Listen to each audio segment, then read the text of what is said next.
Welcome back, everybody, and thanks for visiting Just the Best Parts. I'm SP, and I'm back in the chair. So this is it, man. This is the finale of The Acolyte, and it's been a wild ride. I'm going to dive right into the very best parts of this episode and drop some commentary and analysis on you. I'm not expecting to get 100% of my questions answered, but I do think that we are going to get at least one big reveal in the finale. I'm happy, I'm sad, I'm excited, but I'm all in. I'm ready, so let's go. Okay, so we're going to do this starting in order with number one. Camille got more than he bargained for. Hey, let's talk about that opening scene. My dude, that dark side witch magic got him shook. He was tripping on that, and she started breathing, and he was all, what? You know what I think happened was that helmet, it enhanced her inherent witch power, and he was just kind of like, what the F? You know, maybe she's more powerful than I expected. And when you look at him, you can see it on his face. He's just tripping. Eyes all black. But here's what's cool about that scene. It's the fact that she got the vision backwards. It plays exactly into the whole idea of not knowing the context of what's happening. It's just like Soul wanting to save Osha from what he perceived as a threat by the witches. So Osha sees May killing Soul, not knowing that it's actually her. I just think this is a really great narrative rhyme scheme. And it plays on that whole duality motif, you know? And I've got another really great narrative rhyme that's related to all this, but I'm going to save that for a little bit later. Number two, Senator Raincourt dropping bombs. I thought that this scene fit so nicely with the prequels, and it's meant to show the audience that the Jedi's control of their institution is waning. Just 100 years earlier, the Jedi were like the beacons of light. Everybody loved them. They were respected. They sacrificed themselves for the greater good. All this stuff went down. You know, in general, people just really looked up to the Jedi.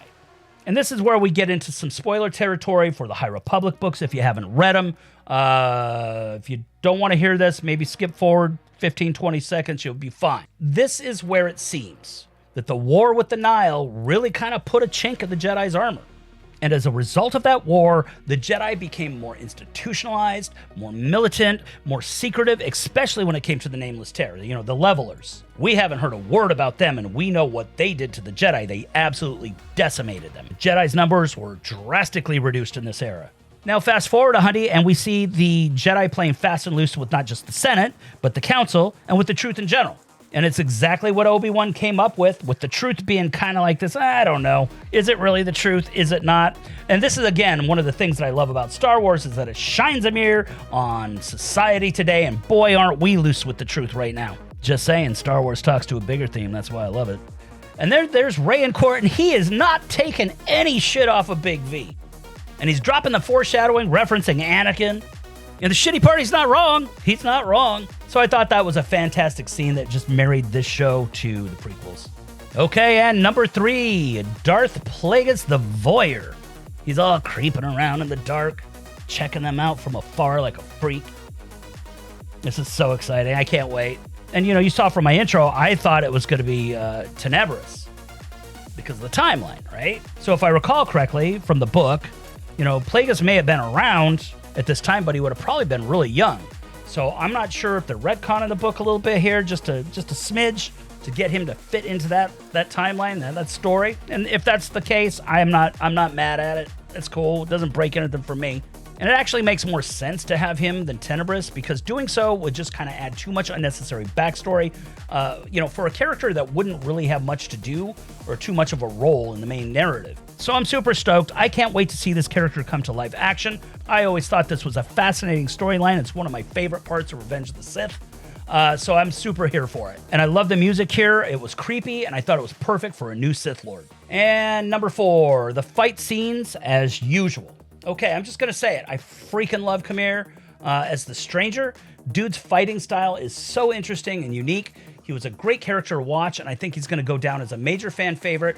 I mean, he already is, but I mean, like, in the future. I think he's going to end up being a big player later on down the line. Everybody's going to love this guy. But yeah, what to say about this fight that I haven't said about any of the others? Great choreography, great cinematography. Definitely feeling a little bit of the whole Crouching Tiger, Hidden Dragon thing with the wire work, and that's okay. But I do have one complaint that I think that needs to be addressed sooner rather than later is they need to fix those sabers, man. The color and the brightness is wonky AF, man. In my opinion, they should all look at Empire Strikes Back and match those sabers here going forward. It would be done. You know, I mean, I get it. Maybe not everybody likes those sabers, but those are the sabers that I loved. And they looked the best. And what's ironic is that those things were rotoscoped in Empire Strikes Back, and they looked real. And in this show, the lightsabers are real, but they look fake. So go figure that. Yeah, man, bring back Empire Strikes Back sabers. But as far as the fight scene is concerned, I'm absolutely loving it. Oh, and especially that squealing saber scene with the sparks flying off Kamir's helmet. That was awesome. There's just so much love in that battle. I loved it. And then you got the Osha May thing. You know, I love the switching of the clothing. Now you got May. She seems like the sensible one. But I love it how the symbolism of Anasea's marking literally is made manifest in the scene. With both girls fighting each other, but neither having an advantage. It's just like the marking, you know? It's the yin, the yang, the light, the dark. And again, the rule of two, the duality motif. It's just so well executed. And that cross kick, man, transitioning into the lightsaber cross, I thought that was really cool too. So yeah, so number 5, Soul's death. Yeah, I figured it would end this way. It makes sense from a narrative perspective. Understand one thing, Soul is the villain in this story. You know, albeit he might be a profoundly sad and broken and tarnished character, you know, but he must die to conclude Osha's narrative. And by the way, the music when she's choking him, that slammed hard. It was really, really good. And the bleeding of the saber, you know, first time seeing it live. Oh, and by the way, so Leslie Headland mentioned that she talked to the prop department to do something different with one of the sabers, and they said it couldn't be done. So I was thinking, you know, oh, is it going to be like Visions with one of the umbrella sabers or whatever, you know, something just outrageous. Well, we never saw anything like that. So I'm wondering, is it the whole like LED system in the saber that went from, you know, that transition from blue to red and back and forth or whatever? Is that what they were having a problem with? So the whole thing might have just been an LED type of thing. I don't know, but I think that it's interesting that she wanted something that was like really specific, and they said that they couldn't do it. I don't know if we even ever got to see it. If anybody out there knows, let me know. I'm curious. And you know, also, what a great visual to demonstrate Osha's fall to the dark side. And that look on May's face was so similar to Kamir's at the beginning of the episode. They're both like, oh my God, what the F did we just unleash, you know? And for that cool bookend, check this out. So episode 1, we have May killing Indara, the one who tried to stop all this trauma from happening in the first place. To episode 8, Osha killing Soul, without a lightsaber, by the way. The father figure in this whole story, the one who tried to save her from the dark side and raise her as his own and as a Jedi. It's amazing. You got a death at the onset and you got a death at the end, and they're both reversed in a weird kind of way. This is literally like a visual and narrative palindrome. It is so cool, and it is a testament to the writing. I don't care what anybody says. That's some good writing right there. And as I said in the last episode, Soul is this tragic figure in the best possible way, in this Greek tragedy kind of way. And now he's dead, and he's even lost in death. Nothing went his way in life. All he did was cause pain and suffering, and he started the ball rolling for the fall of the Jedi. He is the villain, even though he is a tragic dude. Okay, number 6, May and Osha's goodbye.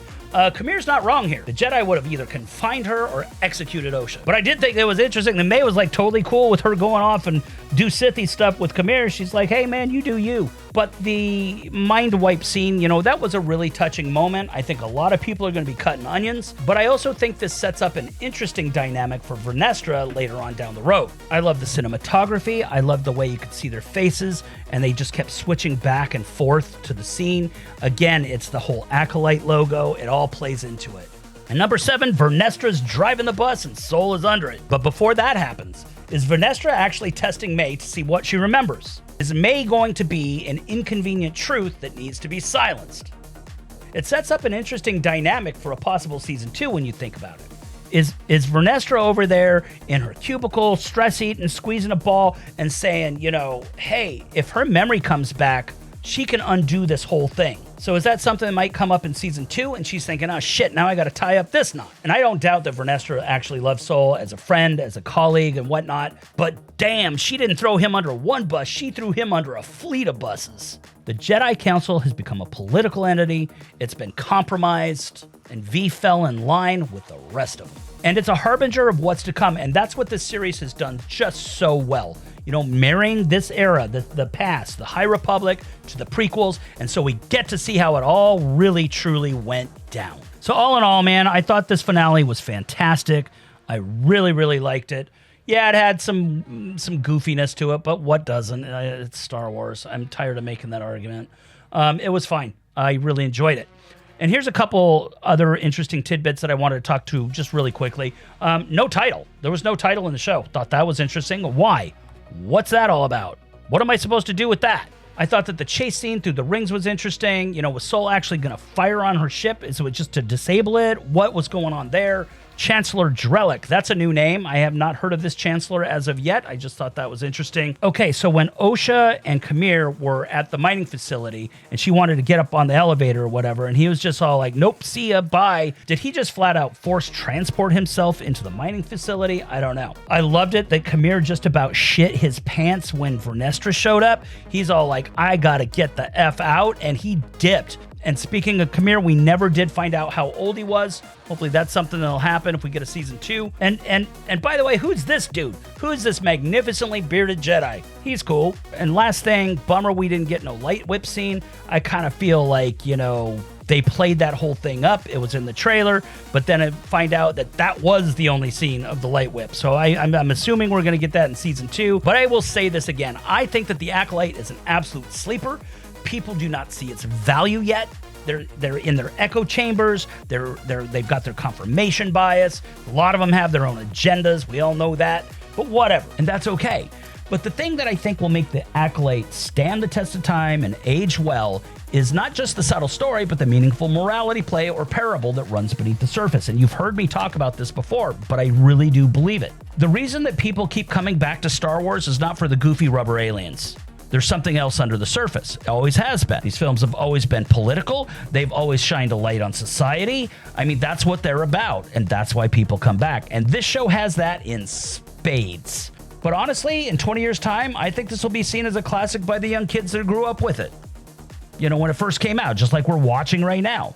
Just like we did with the original trilogy, the prequels, and even the sequel trilogy. So now, on to some exciting news. I'm cooking up a bunch of new projects. And one of the projects I'm pretty excited about is a live stream podcast with interviews featuring Star Wars superfans. I'm talking the designers, the cosplayers, the writers, the artists, you name it. People who have found their own passionate little niches to explore what they love about Star Wars, those are the stories I want to hear. That's what I want to see. And, you know, that's going to be coming a little bit later. But in the meantime, while we're waiting for Skeleton Crew, I'll be releasing other Star Wars related videos and series, just some random Star Wars shit, hopefully stuff that you will all like. So expect to see those rolling out in the coming days and weeks ahead. So that's the scoop, guys. I really had a great time with this series, the ups, the downs, the everything in between, you know. And I'm pumped to have you all join me on the channel. And, you know, I'm really looking forward and hoping to maybe be able to create something that's special for this community that I love so much. But for now, thanks for visiting Just the Best Parts. I'm SP, and I'll see you soon.